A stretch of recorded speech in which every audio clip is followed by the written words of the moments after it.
Welcome back to Bison Overtime. I'm Malik Mitchell. And I'm Dash Mentzel. And we are back for another episode, starting off with football. So the Bison are coming off their second conference win against Youngstown State, 27-14.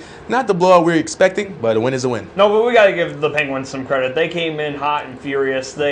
Especially Jaleel Williams, who we'll give to more later. Yeah. But Youngstown State's a very good team, and they're just outside of the top 25 for that reason. They played with fire. They played very good in the defense in the second half. McLaughlin definitely gave him some problems. Overall, on both sides of the ball, Youngstown did a great job. Yeah, to start out, Hunter Lukey made a crazy play. He had an over-the-shoulder catch on the sideline, kept his toes in, Tony toe tap. His versatility just showing every week, man. Do you think he can continue to make these type of catches? It's crazy to see this on a weekly basis, not just in the run game, but right here in the pass game as well, getting that toe tap there and taking out a cameraman in the process as well. But he's been doing an absolutely phenomenal job this year, and at this rate, there is no way he doesn't play in the NFL next year. I compare him a lot to Kyle Juszczyk, the 49ers fullback right now, and apparently I heard this as a rumor. Juszczyk apparently talked about Lipke, saying he's one of the best players in college football right now. Yeah, I'd say he's the best player in the FCS, definitely. He was the first one to score for the Bison, pounding it in as he does so well.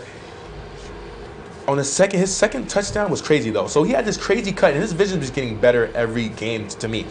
Maybe it's just the offensive line, but he had a crazy cut, and Colby Johnson had a couple good runs in the second quarter. I mentioned last week that when is Colby Johnson going to step up and wake people up in the FCS, and I think he did it in this game. Yeah, and you had asked me last week, too, about who is going to be that guy to step up when Lipke is not exactly, at 100%. And Colby Johnson definitely proved this week that he might be that guy. He got a lot of the carries this week. However, he did get banged up a little bit late in the game, but however, Coach said it's going to be day-to-day, and it sounds like he'll be good to go this weekend. As far as defense, at the end of the quarter, Michael Tutsey got himself his first interception of the season. More to come. He's one of those vet guys. I'm happy to see that. 11th of his career, too, and he's been around a long time. Yeah. He knows how to get to that ball. Yeah, as a DB, you couldn't ask for a better ball. He was just sitting in the flat and, boom, threw it right to him. It's unfortunate there was a penalty on the play. That could have provided points just before halftime on that drive. He almost got a second one, but he got too excited, and that's the DB hands.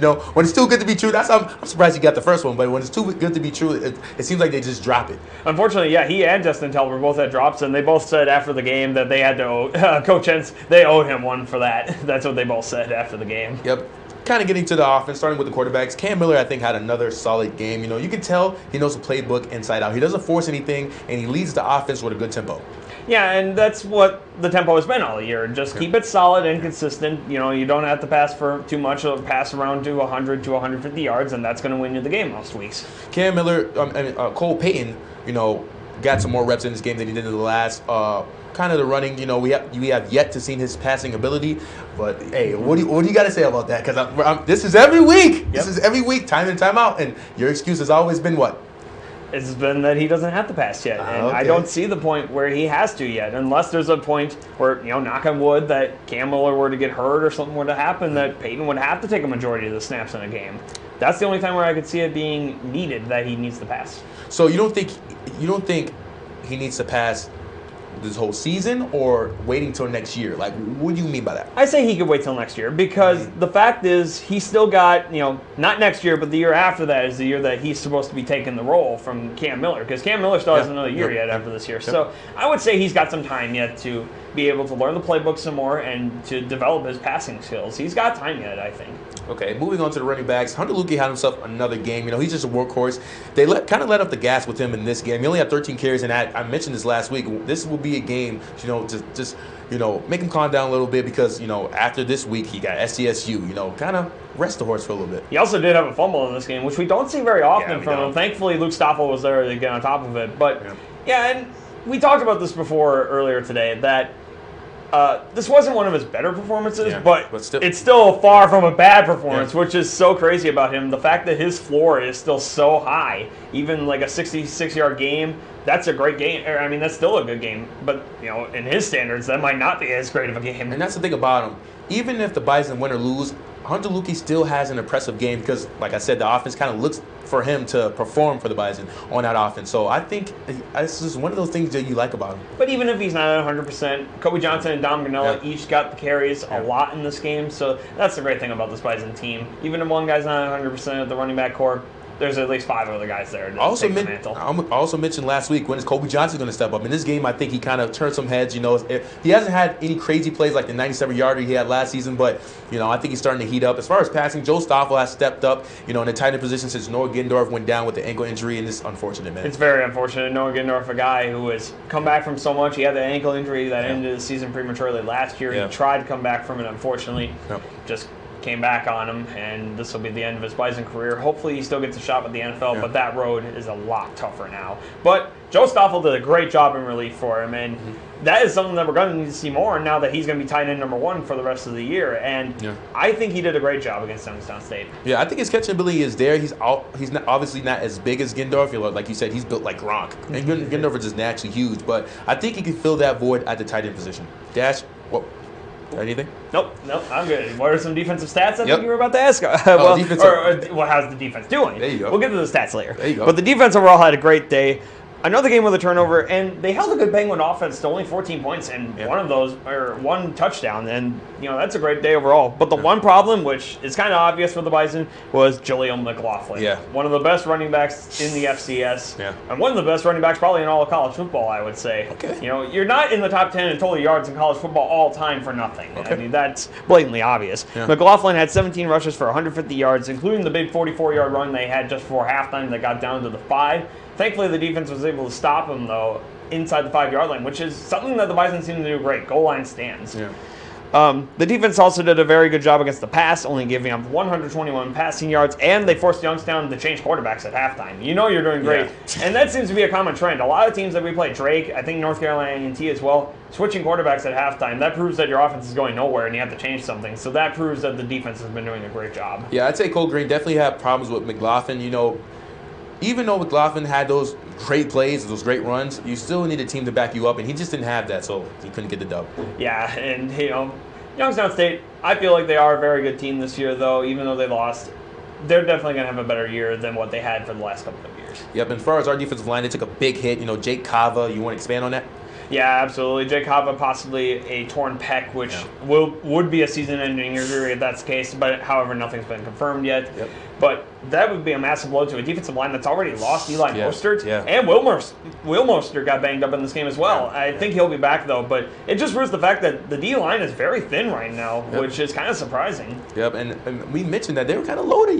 They still had Pierce and all these other pieces, but it seemed like they're falling apart. I don't know, the unit, maybe that certain core group is not, and the chemistry is not there. I don't know, but they got to figure something out. Coach Hens said, though, at the press conference on Monday, next man up mentality, and that's what this team has to have, and that's what the team has always had, it seems like. We are not immune to injuries. We've had injuries before, and we've always found a way to come back from them. I feel like it'll be no different here. Okay, to get into some offensive stats in the air, Cam Miller completed 13 passes for 145 yards. Hunter Lipke had 13 carries for 74 yards and for 2 touchdowns, and Joe Stoffel had 4 receptions for 52 yards. Dash, what are some defensive stats? Defensive tackle leaders, Nick Kubitz led the way in tackles with 7 tackles. Dawson Weber and James Kaiser had 5 tackles each. The defense also had 3 sacks and 7 tackles for loss, which is 2 more than they had last week. They are now 4-1. They'll be on the road tomorrow facing Indiana State at 12 p.m. This should be an easy one. I mean, they're not even in the top 25 in FCS. They're 1-3. They haven't been having much success, so I think we should take the win. No, but one thing I got to give the Sycamores credit for, they gave themselves a tough schedule to start the year. And I can always credit a team that's going to give themselves the toughest schedule because they want to see how they can do against the best. They had a game against Purdue. They had a game against Montana, who is ranked in the top 5 in the FCS right now. So they've given themselves a tough schedule to start the year, and I can always give them credit for that.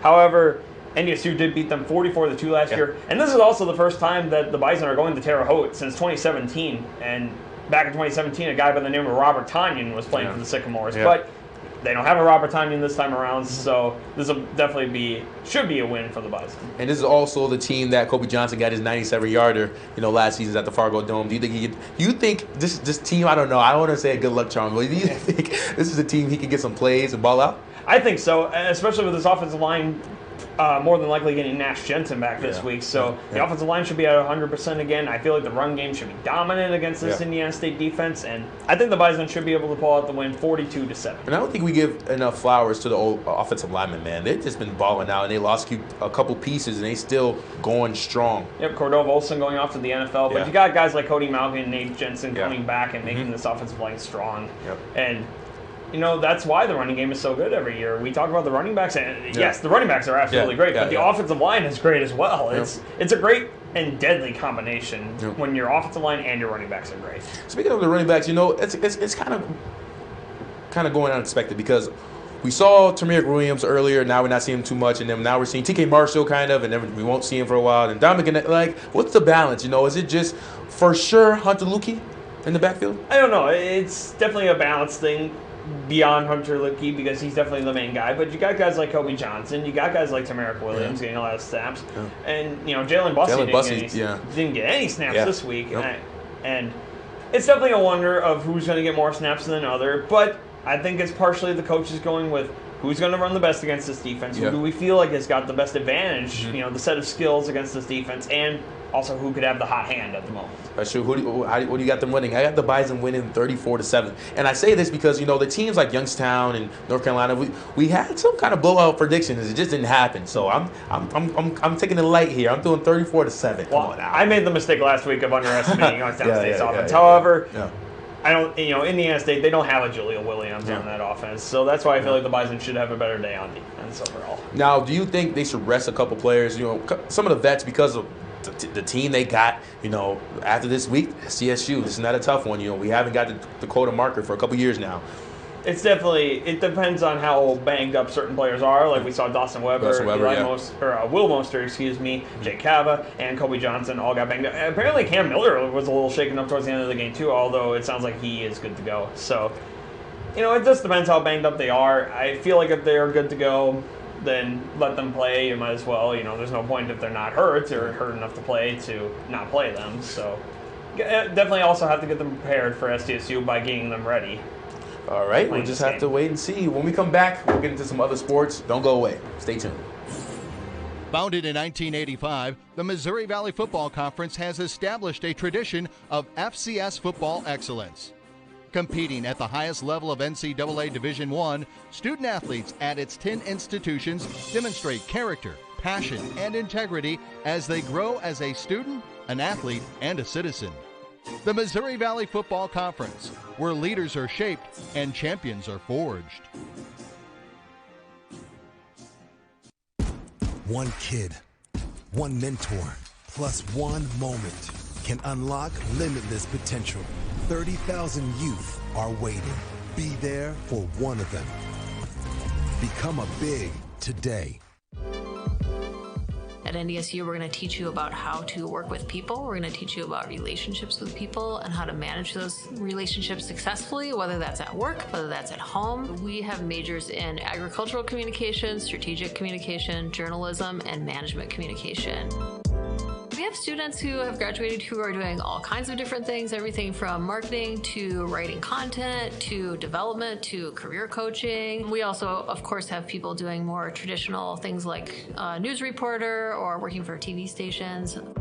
The faculty members in our department advise undergraduate students. We think that it's important for faculty to develop relationships with our undergrads. We have an advisory board, and that consists of people in the community who are like local business people, and we try to make connections with those people so that literally we know the person that they should talk to about a job.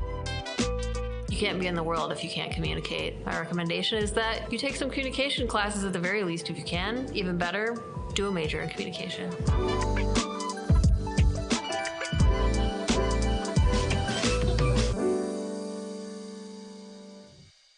And we're back, starting this segment off with soccer. They had a devastating loss against St. Thomas on Friday, but they ended on a high note on Sunday, winning against Western Illinois. They definitely needed that to end their 4-game losing skid and to get their first win in conference. Oh, man. On Friday, they lost to St. Thomas 3-2 at home. The Bison led the game twice, scoring in the 10th and the 53rd minute. Unfortunately, the Tommies came back and took the lead in the 72nd minute. You know, it's just a tough blow. Yeah, it's a very unfortunate because NDSU did a good job overall. I mean, they kept up with St. Thomas, but as it is most times, unfortunately, for the soccer team, when they're playing a game back and forth, they're usually on the wrong side of it at the end of it. Olivia Watson and Paige Goalie would be the ones to score for the Bison in this game. Dash, what are some other stats? NDSU had 12 shots on goal and St. Thomas had 14. NDSU had 6 saves and St. Thomas had 4. But NDSU also had 7 corner kicks, and that's something that you need to take advantage of. When you get 7 corner kick opportunities in a game, you got to take advantage of at least half of those, I would think. Yep, and then on Sunday, they came back and obliterated Western Illinois 4-0. They had a good first half. You know, they had 11 shots, but they just couldn't get anything in. And like you said, they have to capitalize on that. They came back in the second and played lights out. They managed to score 4 goals, so that was good. Yeah, an amazing second half for this team. Considering they had the same amount of shots on goal as they did in the first half. They had 11 again, but this time they got 4 of those 11 to go in. Yep. Olivia Watson was the first to score for the Bison. That's her 4th goal of the season. Dash, what other stats do you have? Sorry. NDSU had a season high of 22 shots on goal, and Western Illinois had 7. NDSU had 4 saves, and Western Illinois had 7. They are now 1-3 in the conference, currently ranking 8th out of 10 teams. Not good, but they'll be on the road to face Kansas City at 7 p.m. tonight, and then on Sunday they'll face Tulsa, Oklahoma, taking on Oral Roberts at 1. Kansas City is currently at the bottom of the Summer League, so I think the Bison get the win tonight. This is one of those games where you have to win. I guess the team who's dead last in conference right now, and you only got 1 conference win at the moment. These are the kind of games you need to win at this point in the season, especially considering they're 1-3 in conference play right now. NDSU is right now, and they need to get as many wins as they can, and this is an opportunity for them to take a victory tonight. Yeah, but Oral Roberts would be a little bit tougher, though. They're the 4th ranked in the Summer League conference, and they beat Western Illinois and Kansas City, so let's see what happens. This is kind of a game like St. Thomas where they're both about the same on paper right now, but NDSU needs to take advantage of these games where they're about the same and get the upper hand. They've been on the wrong side of these so many times, and now they need to finally get a game where they're on the winning side of it. Yeah, moving on to volleyball, they're now on a 5-game win streak after beating Kansas City on Saturday from homecoming. This is their first 5-0 start in Summer League play since 2010, for the first time in 12 years. This has been an unbelievable run. Yeah, the first set was a battle. It had 5 lead changes, and the Bison had to come back to take that first set, 29-27. That set was exciting. Both teams were definitely giving it their all in that first set. NDSU came out fast in the second set, putting up 6 unanswered points to open up a 12-5 lead, and they ended up taking that set 25-17. And they kept that momentum going in the third, assembling a 4-0 run, later taking that set 25-19. Allie Hinsey led this game with 13 kills, with 3 aces and 1 block. Dash, what other stats you got for me? Syra Tanchin had 12 kills, 7 digs, 2 aces, and a block.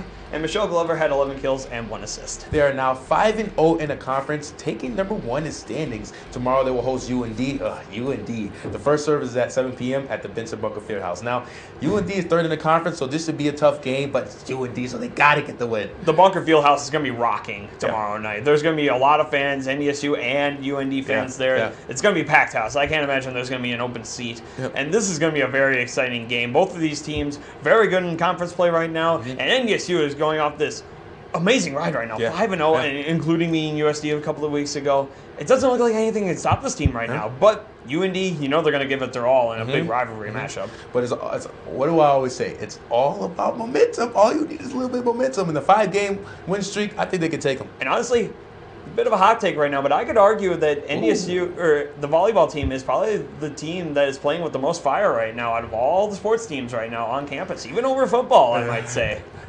Wait, is it because they took the loss against Arizona, or even if they didn't, it was just overall? It's not even that. NDSU football is playing amazingly as usual, but volleyball, that 5-0 run that they're on, this is not something that we see out of this team very often, at least in recent years. And the fact that they beat South Dakota in 5 sets, it's hard to say. I agree with you on that. What is some golf? Women's golf competed earlier this week at the Pat Lesser Harbottle Invitational in Tacoma, Washington, and finished 7th out of 21 teams. So overall, a decent day. Yeah. Leah Scar led the Bison, finishing 1 over par and got a career best 3-round total of 217 to finish tied for 6th place, which is her 3rd top 10 finish of the season. Elise Hoven also registered a career low total of 222 and posted her 3rd top 25 finish of the season, tied for 25th place. And Maddie Hicks posted a season low 225 and came in tied for 36th place. Something there for all 3 of them, career bests, which is something that is very good to see when all of your players are getting career bests. Yeah. I mean, what else can you say about that? The team didn't come out in first overall, but the fact that the players are getting better is a very good sign. Yep. The team gets 3 weeks off, too, before their next invitational in Oahu, Hawaii for the Rainbow Wahine Invitational on October 24th. And this has to be one of the better destinations on the schedule. I mean, how many people get an opportunity to golf in Hawaii, of all places? I'm very jealous. I want to golf in Hawaii. This sounds like a lot of fun to me. They're going to be having a good time. But switching to some NFL, that was just the NFL. Before we get into our teams, I want to address the Tua situation. In week 3, against the Bills, he hit his head pretty hard just off of someone pushing him. And like you said, it was that whiplash effect into the turf. Yep, and then he was cleared to play for week 4, and then he hit his head again, this time being slammed, and he couldn't even get up. At least against the Bills, he got up, and he tried to walk, but his lineman had to help him up because he couldn't even stand it. But against the Bengals, he was just down, and his hands locked up on him. It was a tough thing to see. Yeah, it was very disgusting to see as an NFL fan because everybody knew after week 3 that there was some sort of head problem there, but they labeled it as a back and ankle issue when clearly he was off balance, which is a neurological issue. It's not a back issue. Yeah, it's not. And to see him have to come back on Thursday night, only 4 days after the first incident, and have that happened to him on Thursday night where his head gets slammed in the turf. His body locks up into a fencing position, which is never a good sign, and he has to get stretchered out. And then for the team to say, this following week too, to say, well, we don't know if he's going to play the next game. Like, really? He's going to be out. He should be out. To say if is a terrible thing to say. Right. And the thing about the Tua situation, it's like football has a stigma that you have to be tough. We're men. We're gladiators. You got to be tough, right? So even this loaded question here, are you hurt or are you injured? What kind of loaded question? I'm hurt. I can't, whatever you expect me to do, I'm not going to be doing it at the best of my ability. You know what I mean? So I think with Tua, especially this year, I think he's having one of his better years, with the pressure of people. Getting Tyreek Hill in the offseason. See what I mean? This is the best offense he's had. Yeah. And him trying to prove to everybody that he can be a starting quarterback. So, I mean, obviously he's going to try to play hurt and try to fight through the play and do something for this team. And with all that pressure, maybe, I don't know, it could go both ways. But I know for sure they knew he was not ready to play. Well, especially when the team doctors are telling him he's good to go. He's not going to say no to that. I mean, you can't say no to that. When the doctors say you're good to go, it's like, but why would I say no to that? This is why I want NFL players to speak up on it. Because even, like you said, why would he play if the doctors tell him? There's been plenty of players I know they're not good to play, and they just either it's for the love of the game, the love of competing, they're going to play, even if they're hurt. Everybody knows that. The NFL knows that. That's why I knew someone was going to take the fall for this. So they fired whoever that cleared the right for the Dolphins. Yep, to his personal doctor right. For the team. And I'm saying, and everybody knows this. I don't think it was that man's fault. I don't think it was. I think the NFL just needs someone to blame, and it was him. You don't know who could have told him. He could have vouched and told them, the owners, that he's not ready to play. He's banged up. His mental is not right. He's concussed, and they would have told him no. Clear him. He's playing. We don't know how high this goes. Was it Goodell who said it? Was it the owner Ross who said it? Was it Greer, the GM? Was it the head coach McDaniel? We don't know where this came from to say that he was okay, but we definitely know that the NFLPA and the NFL are going to be all investigating on this, and this is going to be a long investigation, unfortunately. And this has been happening for years. That's why I want players to speak up about it. Share your experiences, because I feel like the people don't know, and I think the only difference from then and now, social media. And unfortunately, you have guys who struggled with CTE. Yeah. I remember Junior Seau, who passed away back in 2012. It's just guys like that. It's very unfortunate, and it could have been prevented. Yep, and it's just sad, man, because he ultimately, we love the game of football, we love the players, but that man has a family to go home to, and his kids. You think if he has kids, you thought like his family, seeing them laid out like that in the middle of the field on national TV. That's just an unfortunate situation. And a part of me wouldn't be surprised if he never plays again, because you got to put your safety first. Yeah, and we were hoping that he comes, speedy recovery. Hopefully, speedy recovery. Yeah. Now for our teams, though. I might as well get to your team first. Of course. The Cowboys are now 3-1. Shout out to my man Mike for the hat. They're now 3-1, defeating the Commanders 25-10 on Sunday. Michael Gallup is back. He got himself a touchdown. Cooper Rush is still looking good. Let's go over the stats. Can I go over the stats? Let's go over the stats. Go ahead. 50 completions, 223 yards, and 2 touchdowns. Come on, man. He's rolling. I'm telling you, he's rolling. In 3 starts, he's been leading his team with good energy, man. Keeping his head down, being quiet, just leading by example. We don't need the extra attention. We're doing just fine. Cooper Rush has been doing a great job, no doubt about that this year. But my question is for Cooper Rush, and it always has been, how long can this sustain? He has been and it's not.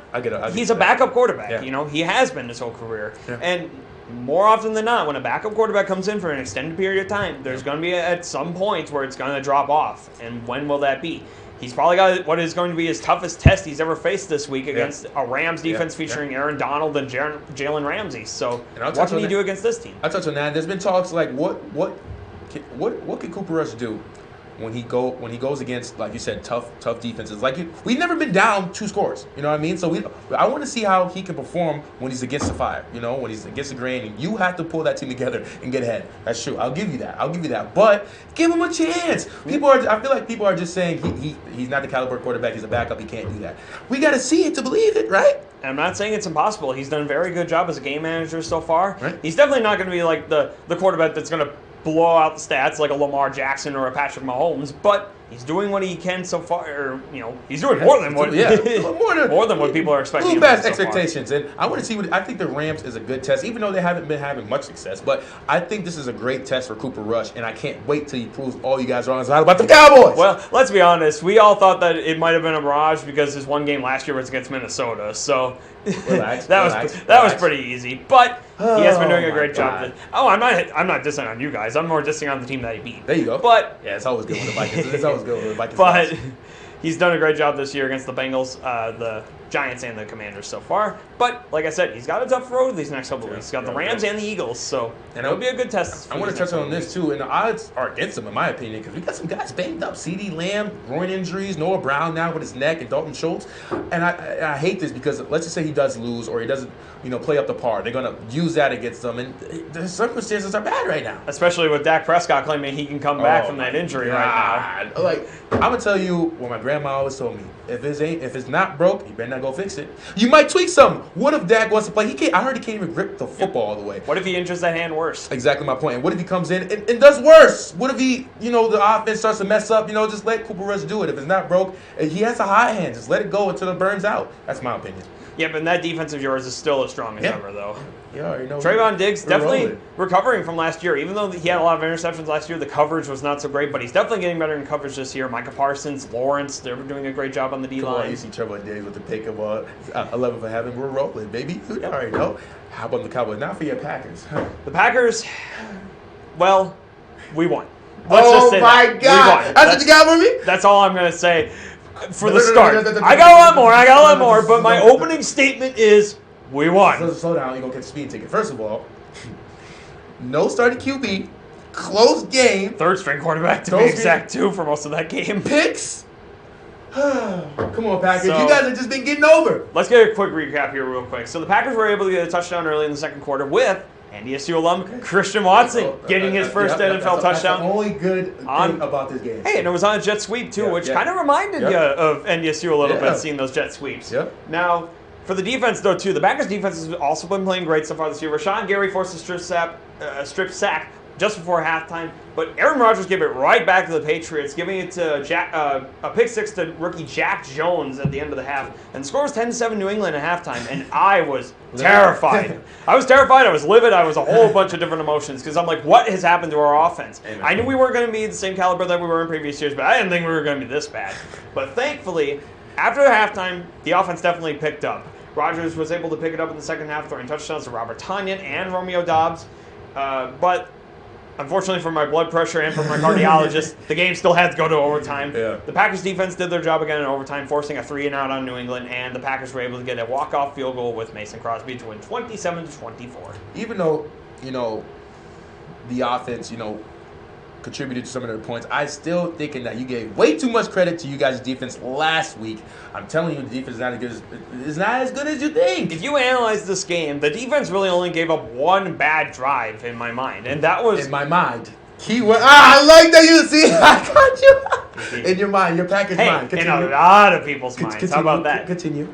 What's the matter if it's my mind or if it's anybody else's mind? A lot of people's minds. God. But in your Packers' mind, they've been doing good. The one bad drive to me was in the fourth. I just like doing that to make you laugh. I know. In the fourth quarter, the Packers gave up a drive where literally all the Patriots did was run the ball consistently down the field. And it reminded me of the drive against Chicago where all they did was run it with Montgomery and Herbert. Hit him in the mouth. And that just seems so strange because the Packers have invested so much in this D-line. We got Jaron Reed. We drafted Devontae Wyatt. Why is this defensive line getting so torn up by the run on certain drives? They look great against the run. They looked great last week against the run against the Bucs, but this week, did not look as good on that drive. But I don't know. Now you guys got the Giants. Like I've been saying, you guys have been getting over. Gotta go to London, too. Yeah, you guys will get this win. Thank you for tuning in to another episode of Bison Overtime. I'm Malik Mitchell. Yeah, I'm Dash Mentzel. And we'll catch you next week. Stay tuned.